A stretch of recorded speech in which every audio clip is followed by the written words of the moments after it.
Hello, everybody. I am entering this layout in a challenge. It's over on Jen Schow's channel. I will be leaving the link down below so that you can go check out that challenge. She just reached 500 subbies, so congratulations to Jen.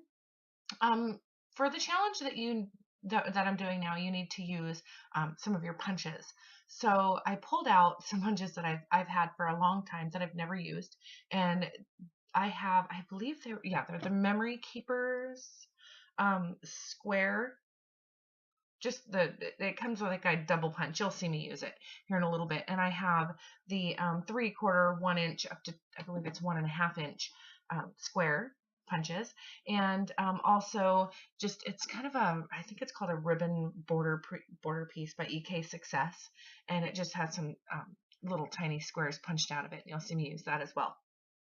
So what I wanted to do for this layout was a series of photos of my son riding his bike for the first time. It was right before his 10th birthday. He's always had some trouble with his balance and some other things when it comes to coordination. So it was something that I was not really expecting to ever really happen. So when he came home and told me that he was able to ride a bike, I went out and watched him, and I was so proud. I was brought to tears. So this layout has a good memory for me. I remember that day very vividly. It was back in March, right before his 10th birthday. So in the photos, I took multiple photos as he was riding towards me, and I love how it goes from him farther away to closer to me. So I had no idea what I was going to do with these square punches. I just decided to punch out the squares, and I'm just going to call those kind of border strips. I'm not positive exactly what they would be. But I thought that they were awfully neat, and that the fact that they had those little mini squares punched out, kind of thought that they matched well.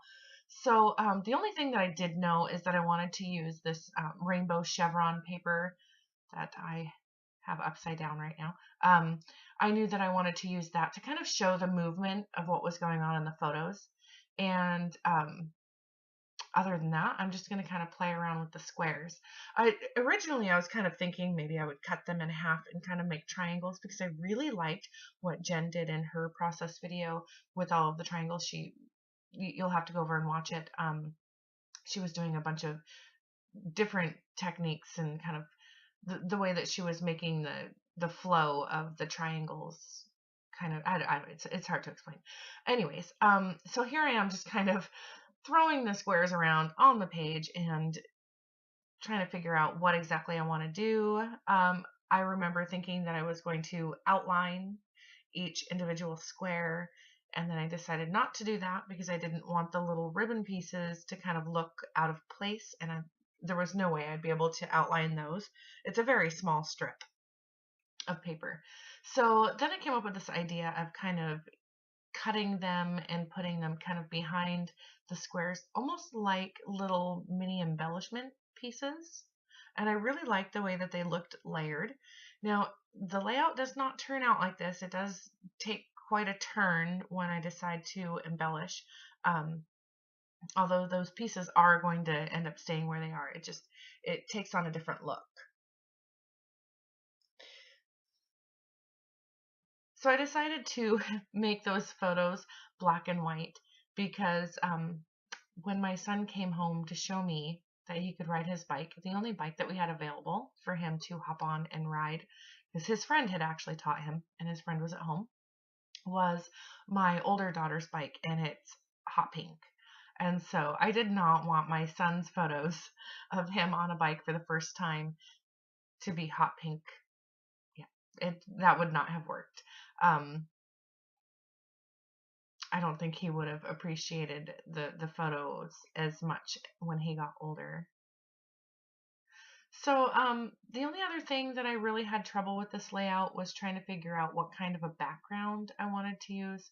I'm more of a pattern paper background person, but when I switched to Scraptastic, you get a lot of solid cardstock when you get their layouts, or when you get their kits.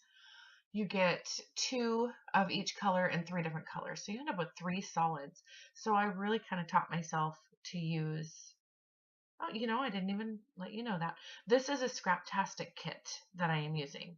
All of these papers and all of the embellishments as well, all came from a kit that I had kept together from all the way back, and I believe it was February. It was the all boy or boys rule, something like that, kit. And I hung on to it because I wanted to make sure and do my son's birthday photos and things out of this paper.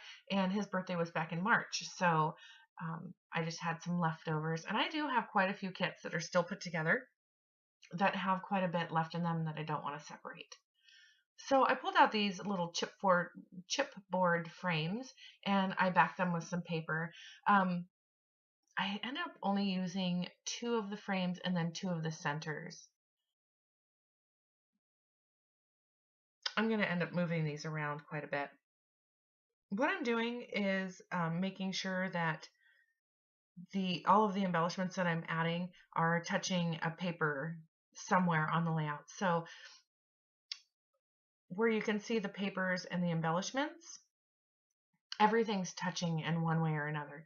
Now, towards the end of the layout, I'm going to see that I have a gap between the photo and the top embellishment,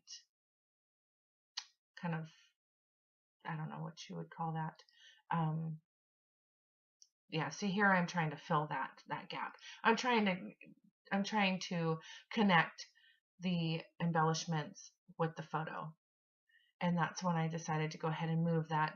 That little tag says this is awesome. And so I wanted to add that. Now I decide that I like where everything is, and I'm moving it all around and gluing it, making everything permanent. And then I found these little, I guess they're like little plastic stars, and I decided to add them to my layout. My only problem was I didn't know how to adhere them, so I just used glossy accents. I don't have very good luck with glossy accents and anything that is like more of a plastic because it makes it work, but these held up really, really well. And I kind of like how that has that extra little touch. And then I grabbed some enamel dots and I just use yellow and navy, just a few here and there.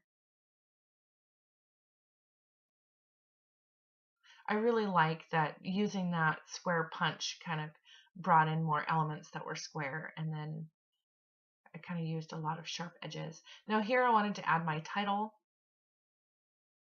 but I didn't want the smaller alpha to fall off the end of the photo, so I decided to do that part first and then add the larger alpha after when I knew how much room I had left.